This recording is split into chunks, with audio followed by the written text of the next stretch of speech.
أعوذ بالله السميع العليم من الشيطان الرجيم من همزه ونفخه ونفسه. بسم الله الرحمن الرحيم. ربي يسر ولا تعسر وتمم بالخير. ربي زدني علما. والذين آمنوا وهاجروا وجاهدوا في سبيل الله والذين آووا ونصروا أولئك هم المؤمنون حقا لهم مغفرة ورزق كريم.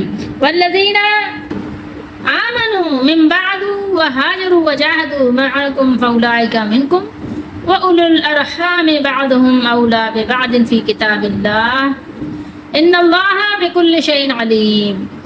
یہ دو آیات مبارکہ ہیں سورہ انفال کی 10واں سپارہ ہے.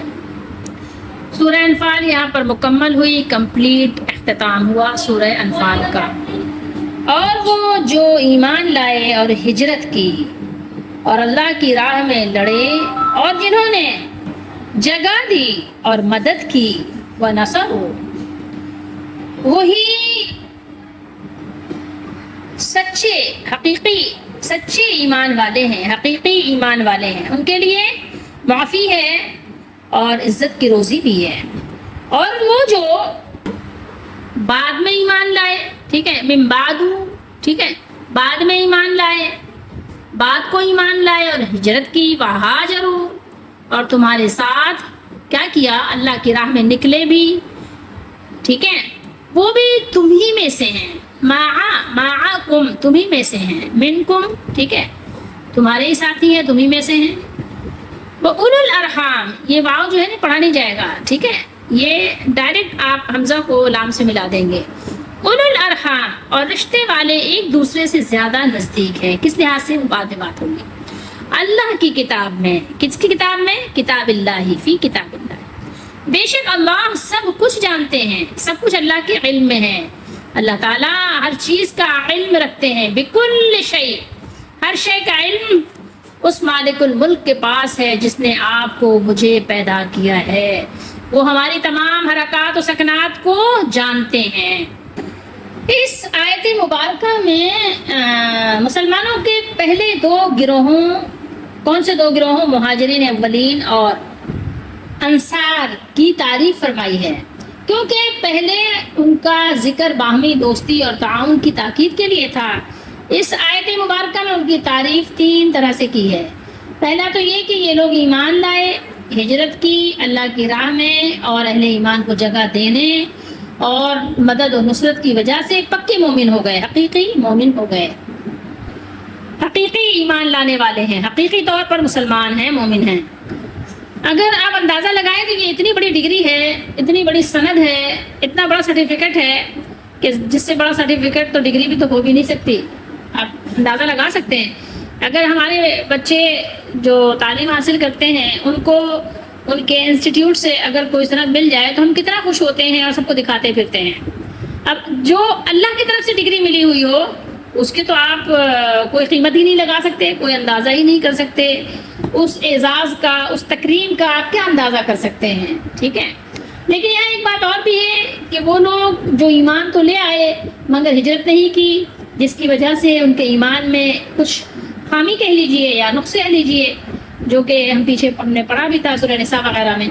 حقیقت یہ ہے کہ اللہ تعالیٰ کی طرف سے ان مہاجرین اور انصار کے لیے جو ایمان کا عہدہ یا یہ سیٹ ان کو جو ملی ہے، اس کے علاوہ دوسری سیٹ کیا ہے؟ دوسرا ان کے لیے عظیم سرٹیفکیٹ، عظیم کرسی ان کی ہے، جو ان کو معافی ملی ہے. اور نہ صرف معافی ملی ہے، مغفرہ، بلکہ رزق کریم ہے. ان کے لیے کیا ہے؟ عزت کا رزق بھی ہے. ایک تو ہوتا ہے نا بڑی ذلت کے ساتھ روزی کمانا ہوتا ہے، دنیا میں جو ذلت کے ساتھ روزی کمائے اس کے لیے بھی اللہ تعالیٰ نے عزت رکھی ہے.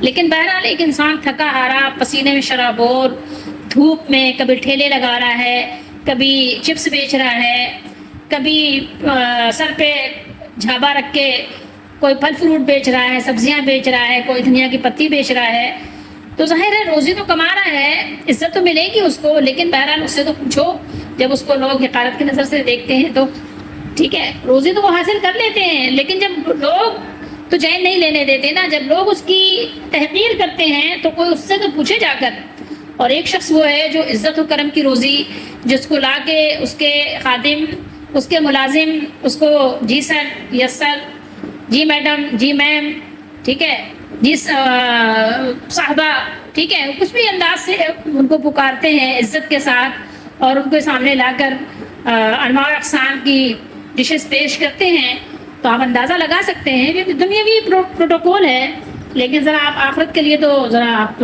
غور کریں، اندازہ لگائیں کہ اللہ تعالیٰ نے ان کے لیے کیسی عزت و کرم والی روزی رکھی ہے۔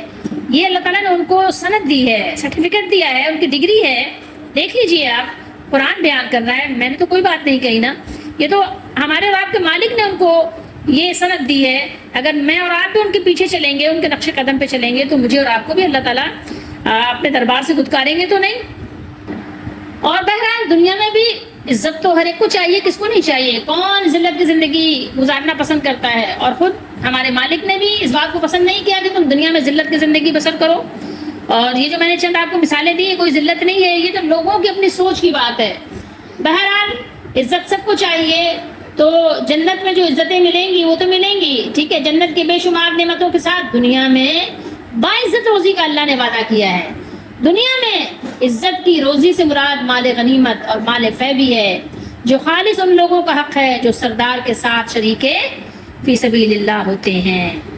تو تین چیزیں یہاں ہو گئی نا، حقیقی مومن کا ان کو سرٹیفکیٹ ملا، ان کو معافی کا سرٹیفکیٹ ملا، ان کو عزت کا سرٹیفکیٹ ملا، کہ عزت کی روزی بھی ملے گی، باعزت زندگی بھی ہوگی، باعزت موت بھی ہوگی، اور باعزت جنت میں داخلہ بھی ہوگا۔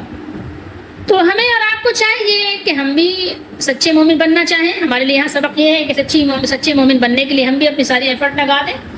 سچے مومن اللہ تعالیٰ نے ان کے لیے دنیا میں بہت سارے انعامات و اکرامات رکھے ہیں، ٹھیک ہے، دنیا میں مومنوں کے بارے میں حکم کو بیان کیا یہاں پر، اور اب یہ ذکر فرما رہے ہیں اللہ تعالیٰ کہ آخرت میں ان کے لیے کیا ہوگا وہ آپ کو یہاں بتا دیا۔ اس مقام پر اللہ تعالیٰ نے یہ بھی بیان فرمایا ہے کہ سچے مومن کون ہیں۔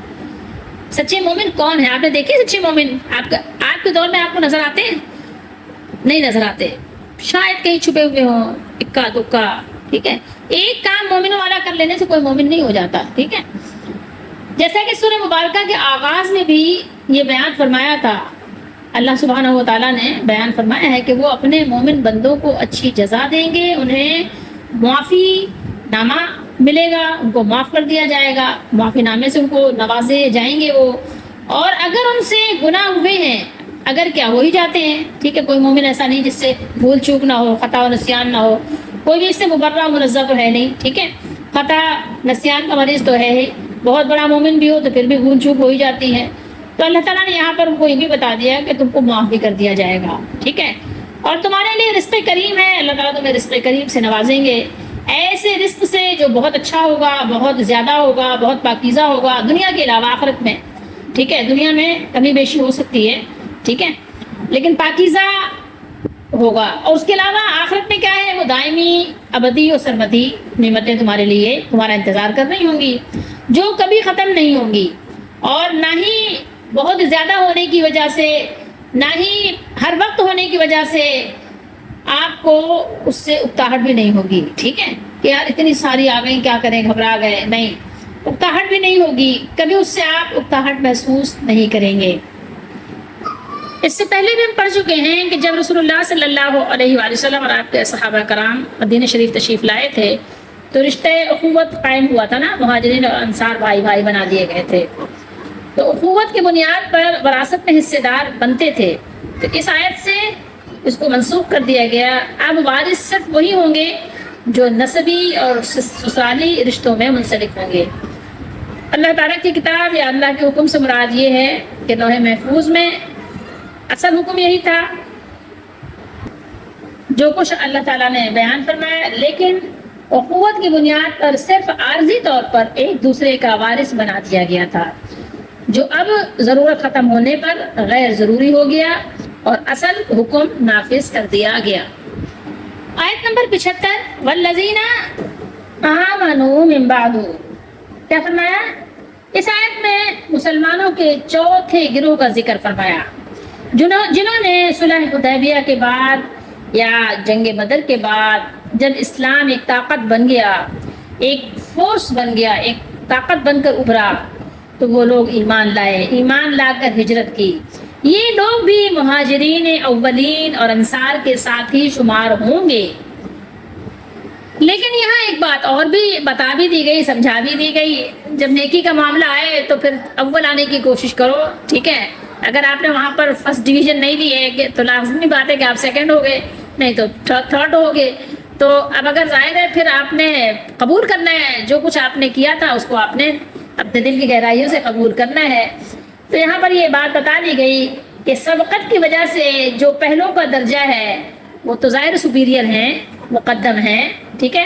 اس میں آپ نے پھر وہ جزبز نہیں ہونا، یہ تو اللہ کی کتاب میں بیان ہو گیا ہے، سورہ واقعہ میں اللہ نے نہیں فرمایا والسابقون السابقون، اور جو سبقت لے جانے والے ہیں، پہل کرنے والے ہیں، وہی آگے بڑھنے والے ہیں۔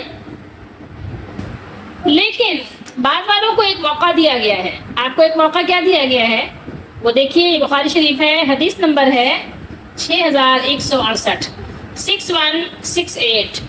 کیا فرمایا اللہ کے نبی صلی اللہ علیہ وسلم نے؟ المرء مع من احبا، یہ آپ کو موقع دیا گیا ہے، اگر آپ اپنے موقع کو ضائع نہ کریں تو ایک اپارچونٹی آپ کے پاس ہے ابھی بھی، لیکن فیصلہ وقت پہ کرنا ہے، وقت نکل گیا تو پھر یہ آپ کے پاس جو موقع تھا وہ بھی نکل جائے گا۔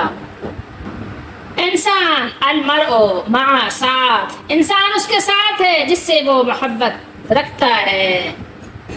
قیامت کے دن اگر مجھے اور آپ کو ان بزرگوں کا ساتھ چاہیے تو مجھے اور آپ کو کیا کرنا ہے؟ مجھے اور آپ کو ان سے محبت کرنی ہے، ان کے طریق پر چلنا ہے۔ قیامت کے دن انسان اسی کے ساتھ ہوگا جس سے وہ محبت اور دوستی رکھتا ہے، اور جس سے محبت اور دوستی اس کی رہی ہے۔ یہ مسلم شریف ہے، حدیث نمبر ہے 6718، حدیث نمبر ہے 6718۔ یہاں آپ دیکھ سکتے ہیں، غور کر سکتے ہیں کہ یہاں پر آپ کو کیا بتایا گیا ہے، یہاں پر تھوڑا سا مزید آپ کو سہولت دی گئی ہے۔ یہاں رسول اللہ صلی اللہ علیہ وسلم نے ارشاد فرمایا، جب کہ آپ صلی اللہ علیہ وآلہ وسلم سے ایک شخص نے سوال کیا، سوال کیا کیا تھا؟ سوال یہ تھا، جاء رسول، ایک شخص آیا کس کے پاس؟ الى رسول اللہ صلی اللہ علیہ وسلم، فقال، اس نے کہا یا رسول اللہ صلی اللہ علیہ وسلم، کیف ترى فی رجل احب قوما ولما يلحق بهم، قال، فرمایا رسول اللہ صلی اللہ علیہ وسلم نے، المرء مع من احب۔ سوال کرنے والے نے سوال کیا تھا، کیا فرماتے ہیں آپ صلی اللہ علیہ وسلم اس شخص کے بارے میں، اس باب میں جو محبت رکھے قوم سے اور اس قوم کے سے عمل نہ کرے، یعنی عمل نہیں کر سکا لیکن محبت رکھتا ہے؟ آپ صلی اللہ علیہ وسلم نے فرمایا آدمی اسی کے ساتھ ہوگا جس سے وہ محبت کرے، ٹھیک ہے؟ ان احادیث مبارکہ کو پڑھنے کے بعد میں اور آپ اندازہ لگا لیں کہ مجھے اور آپ کو کس سے محبت ہے، اور محبت کہتے کسے ہیں، اور محبت کا پھر اظہار کیسے کیا جاتا ہے۔ ایک تو اقرار ہے، ایک اظہار ہے۔ اظہار ہمارے عملوں سے، ہماری حرکتوں سے نظر آ رہا ہے کہ ہم کس سے محبت کرتے ہیں، نظر آ رہا ہے کہ ہم کس سے محبت کرتے ہیں، سب نظر آ رہا ہے، سب پتہ چل رہا ہے کہ آپ کی محبتیں کس کی طرح ہیں، کس کی طرف ہیں، آپ کا گیٹ اپ کیسا ہے، آپ کا انداز کیا ہے، آپ اظہار کیا کر رہے ہیں، سب نظر آ رہا ہے۔ تو یہاں پر آپ کو ٹھہر جانا چاہیے، غور کرنا چاہیے۔ موقع اسی کو ملے گا جس نے دعویٰ نہیں کیا، دلیل بھی پیش کرے کہ محبت بھی کرتا ہو۔ ایسا نہیں ہو سکتا کہ محبت آپ دشمنوں سے کریں اور دعویٰ کریں کہ میں دوستوں سے محبت کرتا ہوں، آپ کی محبت ردی کی ٹوکری میں ڈال دی جائے گی۔ ایسی محبتوں کا یہاں پر کوئی گزر بسر نہیں ہے، اور اصل محبت تو ہے ہی اللہ سے رسول سے کرنے کی، اور اسی کی وجہ سے محبت ہو، اللہ ہی کی وجہ سے محبت ہو جس سے ہو، اور اللہ ہی کی وجہ سے ناراضگی ہو جس سے بھی ہو، الحب فی اللہ والبغض فی اللہ۔ لیکن بہرحال امید ہے ان لوگوں کے لیے جنہوں نے واقعی محبت کی اور ان جیسا عمل نہیں کر سکے، تو ان کو بھی ان سے حصہ دیا جائے گا، ان کا ساتھ دیا جائے گا، ان کا قرب، ان کی صحبت، ان کی معیت نصیب ہوگی۔ فَأُولَٰئِکَ مِنکم، ٹھیک ہے؟ وہ فرمایا اللہ نے کہ وہ بھی تمہیں میں سے ہیں، ٹھیک ہے؟ وہ بھی تمہیں میں سے ہیں، یہ آپ کے سامنے فَأُولَٰئِکَ مِنکم۔ اللہ تعالیٰ ہم سب کو ان مواقع سے فائدہ اٹھانے کی توفیق دیں کہ اللہ تعالیٰ نے یعنی تھوڑے سے کام کا بہت بڑا اجر دے دیا۔ ان صحابہ نے تو پتہ نہیں کیا کچھ کیا تھا، اللہ کے رسول صلی اللہ علیہ وسلم نے تو دین کے لیے کتنی قربانیاں دی تھیں کہ شمار بھی نہیں کی جا سکتی، اندازہ بھی نہیں لگایا جا سکتا۔ صحابہ کرام نے تن من دھن لگا دیا تھا۔ مجھے تو اور آپ کو تو اتنے میں بھی ان کی معیت دی جا رہی ہے، قربت دی جا رہی ہے، صحبت دی جا رہی ہے کہ ہم ان سے محبت تو کر لیں، کم از کم ان کا انداز تو اختیار کر لیں۔ ان جیسے کام نہیں کر سکتے تو کیا ہو گیا، فی سبیل اللہ نکل نہیں سکتے تو کیا ہو گیا، بھوکے نہیں رہ سکتے تو کیا ہو گیا، کم از کم کچھ تو محبت کا اظہار تو کر دیں، اقرار تو کر لیں، دکھا تو دیں دنیا کو کہ ہم ان سے محبت کرنے والے ہیں، ٹھیک ہے، ہم ان کی محبت کا دم بھرنے والے ہیں۔ اللہ کے لیے آپ جس سے بھی محبت کریں، محبت آپ کو کرنا چاہیے اللہ ہی کے لیے، ٹھیک ہے، لیکن یہاں بھی یہ بتا دیا کہ آپ جس سے محبت کرتے ہیں اللہ کے لیے، اللہ کے نیک بندوں سے، تو اگر آپ ان سے محبت کرتے ہیں تو آپ کے مرنے کے بعد آپ کی جائیداد ان کو نہیں دی جائے گی، یاد رکھیے۔ اب آئندہ سے میراث دینی بھائی چارے کی بنا پر نہیں بلکہ رشتہ داری کی بنا پر تقسیم ہوگی، کیونکہ ایمان، ہجرت اور فی سبیل اللہ کے ساتھ ساتھ رشتہ داری ان کے قرب کی ایک زائد وجہ ہے۔ اس وجہ سے وہ طریقہ منسوخ ہو گیا جس میں مہاجرین و انصار ایک دوسرے کے وارث بنتے تھے۔ ان اللہ بکل شیء علیم، وہی اللہ ہے، جانتا ہے کہ کس کا حق پہلے اور کس کا حق بعد میں ہے، لہٰذا اس کے تمام احکام سراسر علم و حکمت پر مبنی ہیں۔ اسی کے حکم کے مطابق عمل کرو، اسی کے حکم کے مطابق فیصلے کرو۔ اللہ کی طرف سے مسلمان ہو جانا، کسی کا بھی مسلمان ہو جانا مرنے سے پہلے، اللہ کی طرف سے یہ حکم اگر آ جائے، اللہ کی طرف سے یہ اگر رحمت آ جائے، یہ فضل ہو جائے، تو یہ بہت بڑا انعام ہے، اس سے بڑا کوئی انعام نہیں ہے۔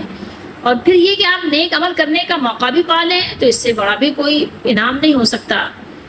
یہ لیکن سمجھنے والوں کے لیے باتیں ہیں۔ یہاں پر ایک بات بہت ضروری ہے سمجھ لینا کہ جب اگر آپ اسلام قبول کر لیتے ہیں، مسلمان ہو جاتے ہیں، 100 سال کی زندگی بھر اگر آپ نے 100 سال اگر آپ نے برائی کی ہے، کسی کو 100 سال کی زندگی ملی اور جب سے ہوش سنبھالا اس نے غلط ہی غلط کیا، برا ہی برا کیا، کفر ہی کفر کیا، شرک ہی شرک کیا، فسق و فجور پھیلایا، جو کچھ بھی اس نے کیا، اللہ کے نبی صلی اللہ علیہ وسلم نے لیکن ایک مژدہ سنایا ہے، الاسلام یہدم ما کان قبلہ والہجرۃ تہدم ما کان قبلہا۔ مسلمان ہو جانا، ٹھیک ہے، مسلمان ہو جانا، جو لوگ مسلمان ہو جاتے ہیں تو یہ اسلام جو لے آنا، مسلمان ہو جانا پچھلے سب گناہوں کے انبار کو ڈھا دیتا ہے، سارے گناہوں کی دیواروں کو گرا دیتا ہے، سارے گناہوں کی بلڈنگوں کو زمین بوس کر دیتا ہے۔ اور اسی طرح ہجرت کرنا پچھلے سب گناہوں کو ختم کر دیتا ہے۔ اگر آپ ہجرت کرتے ہیں تو آپ کے سب گناہ مٹا دیے جاتے ہیں۔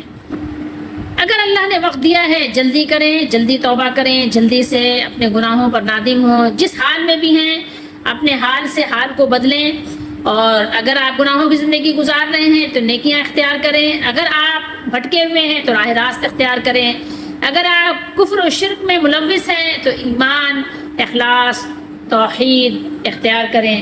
یہ آپ کے لیے بہت غنیمت ہوگی اور بہت بہترین موقع ہوگا، اس کو ضائع نہ ہونے دیں۔ اس کے علاوہ یہ سورہ انفال کی آخری بالکل آیت ہے، اور آخر میں اللہ تعالیٰ نے یہاں قانون میراث کا ایک جامع ضابطہ بھی بیان فرمایا ہے، اور جو عارضی حکم تھا اس کو منسوخ بھی کر دیا گیا ہے۔ اس کے علاوہ آپ نے یہ الو جو ہے نا، یہ جو دیکھا ہے، الو اصل میں ہے زو کی جمع، ٹھیک ہے، یہ زو کی جمع، زو ہم پڑھتے ہیں نا، زو جیسے ذی الحجہ، ٹھیک ہے، ذو الارحام، اس طرح آپ نے پڑھا ہوگا، ٹھیک ہے، رحم والے، حج والا مہینہ یعنی، ٹھیک ہے، اور ذی القعدہ، ٹھیک ہے، ذوی الارحام، اس طرح کے الفاظ آپ نے قرآن و حدیث میں پڑھے ہوں گے۔ تو بہرحال یہاں پر جو الو ہے، اولو الارحام بعضهم اولا ببعض فی کتاب اللہ، تو الو عربی زبان میں صاحب کے معنی میں بھی آتا ہے، جس کا ترجمہ اردو میں والے سے کیا جاتا ہے۔ اولو العقل، عقل والے، اولو الامر، امر والے یعنی حکم دینے والے، اس لیے اولو الارحام کے معنی ہوئے ارحام والے، ٹھیک ہے۔ ارحام رحم کی جمع ہے، جو شاید آپ جانتے ہوں کہ جسم میں ایک عضو، ایک پارٹ ہے جس کا نام ہے، جس کے اندر ایک انسان کی جب وہ نوزائیدہ کہہ لیں آپ، یعنی جب انسان کی تخلیق کا مرحلہ شروع ہوتا ہے تو وہ پھر اسی کے اندر پرورش پاتا ہے، ٹھیک ہے، وہیں اس کی تخلیق عمل میں آتی ہے۔ اور چونکہ رشتہ داری کا تعلق رحم کی شرکت سے قائم ہوتا ہے، اس لیے اولو الارحام رشتہ داروں کے معنی میں استعمال ہوتا ہے۔ دنیا میں آپ نے بارہا ایسا دیکھا ہوگا کہ لوگ ملازم سے پورا کام کروا لیتے ہیں، پوری خدمت لے لیتے ہیں، لیکن پوری مزدوری نہیں دیتے، پوری اجرت نہیں دیتے۔ لیبر رکھتے ہیں، ملازم رکھتے ہیں، تنخواہ کم دیتے ہیں، جتنا ان کا حق ہونا چاہیے نہیں دیتے، اتنا دیتے ہیں کہ کرائے میں ان کا گزر بسر ہو جائے، آنے جانے ہی میں وہ خرچ ہو جائے، تھوڑا سا بچ جائے بس۔ لیکن اللہ تعالیٰ کی سنت یہ ہے کہ اللہ تعالیٰ آپ کی محنت سے زیادہ بھی دیتے ہیں، اور صرف یہی نہیں ہے بلکہ اللہ تعالیٰ بہترین اس کی جزا کے ساتھ ساتھ آپ کی عزت افزائی بھی کرتے ہیں۔ آپ ان آیات سے دیکھ لیجئے، یہاں پر اللہ تعالیٰ نے نبی کریم صلی اللہ تعالیٰ علیہ وآلہ وسلم کے جو پیارے پیارے صحابہ کرام ہیں، وہاں سے بارگاہ الہی سے ان کو کیا کیا خوبصورت انداز سے القابات، خوبصورت لقب عطا کیا جا رہا ہے۔ اللہ نے فرمایا کہ دیکھیے اولئک هم المؤمنون حقا، کیا خوبصورت لقب ہے جو اللہ نے عطا فرمایا ہے۔ یہ آپ یہ سمجھ لیجیے کہ ان کی عمر بھر کی ان کی محنت، ان کی قربانیاں، ان کی دل سوزیاں، ان کی نیاز مندیاں اللہ تعالیٰ نے بہترین ان کو صلہ دیا ہے، تا قیامت یہ ان کا یعنی کہنا چاہیے ریوارڈ لوگ دیکھتے رہیں گے، ٹھیک ہے، رش کرتے رہیں گے، رش کرنے والے، کیونکہ دیکھ کر رش کرنا تو اور ہوتا ہے، عمل کرنے کی دنیا میں لوگ فیل ہے تو کیا ہو گیا، ہے نا، وہ چاہتے سب ہیں کہ ہو اوج سریا میں مقیم، پہلے ویسا کوئی پیدا تو کرے قلب سلیم، چاہتے سب ہیں کہ اوج سریا پہ ہو مقیم، اوپر رہنا تو سب چاہتے ہیں، بلندی تو سب چاہتے ہیں، لیکن پہلے ویسے کوئی پیدا تو کرے قلب سلیم۔ کیا آپ کے پاس ویسا قلب سلیم ہے کیا؟ ادھر حکم ہوا، ادھر سر جھکا، ادھر جو ہے تعمیل ہوئی۔ تو یہاں پر اللہ تعالیٰ نے اپنے پیارے حبیب صلی اللہ علیہ وسلم کے دین کے لیے اپنا سب کچھ قربان کرنے والے صحابہ کرام کو خوبصورت انداز میں خوبصورت سی ڈگری سے نوازا ہے، اور جب اللہ تعالیٰ ان کے مومن برحق ہونے پر شاہد ہے، گواہ ہے، تو پھر کیا انہیں کسی دوسرے گواہ کی گواہی کی بھی کوئی حاجت ہے؟ ان کو صحابہ کرام کو ہے؟ نہیں، بالکل بھی نہیں۔ وہ اس لیے تو ایمان لائے ہی نہیں تھے نا کہ 1400 سال بعد آنے والے 14ویں صدی کا بے عمل، خود فراموش، خدا فراموش، خدا فریب کوئی مسلمان انہیں ایمان کا سرٹیفکیٹ دے؟ نہیں، ان کو ضرورت ہی نہیں تھی۔ وہ تو شمع توحید کے پروانے تھے، وہ تو اللہ کے محبوب صلی اللہ علیہ وآلہ وسلم حکم کے دیوانے تھے، وہ تو دین اسلام کے پاسبان تھے۔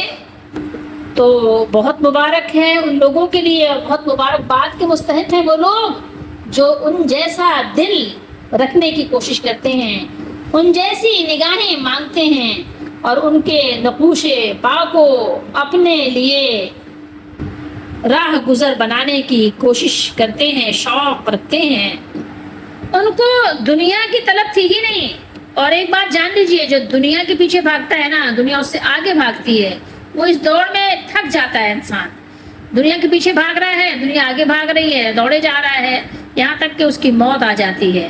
لیکن جو دنیا کو چھوڑ دیتا ہے، دنیا کو پیچھے کر دیتا ہے، وہ دین کے لیے بھاگتا ہے نا، تو دنیا اس کے پیچھے بھاگتی ہے۔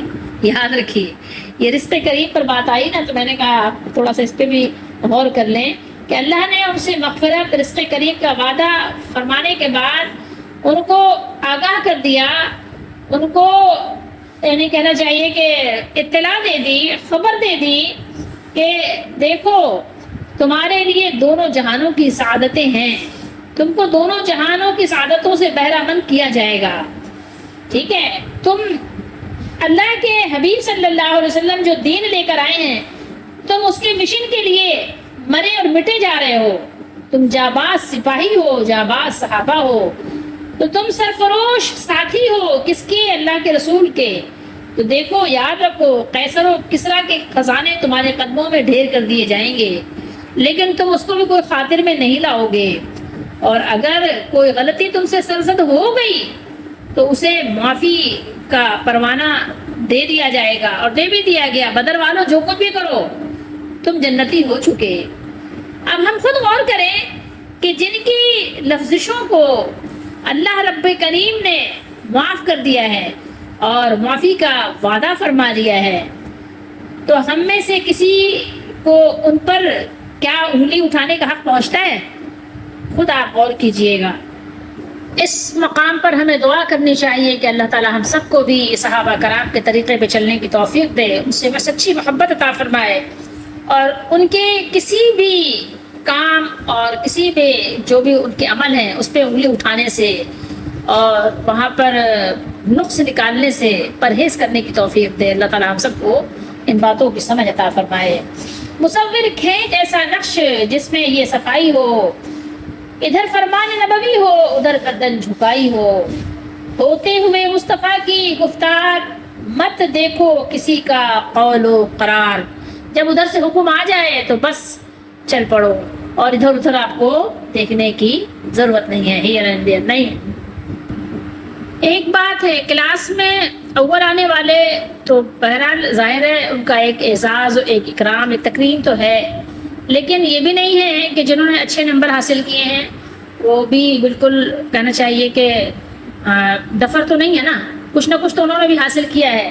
تو یہاں پر ایک امید ہے میرے اور آپ کے لیے، اگر کام کریں، اگر ویسی محنت کریں تو ہمارے اور آپ کے لیے بھی امید ہے کہ جنہوں نے پہلے ہجرت کی، پہلے انہوں نے محنت کی، پہلے دین کے لیے خدمت کی، تو وہ تو ہیں، ٹھیک ہے، نصرت دین کے لیے جو سر بکف میدان میں آنے والوں کا مقام بلند تو ہیں، اس میں تو کوئی شک نہیں ہے، بے شک وہ بہت ہی بلند ہیں، لیکن اس کے بعد بھی جو لوگ ہجرت کر کے اسلام لے آئے اور پھر ہجرت بھی کی، ان کے لیے بھی اسلام کی سربلندی کے لیے انہوں نے اپنے آپ کو وقف کر دیا، وہ بھی احکام شرعیہ اور دیگر تمام حقوق اللہ تعالیٰ نے ان کے لیے بھی رکھ دیے ہیں۔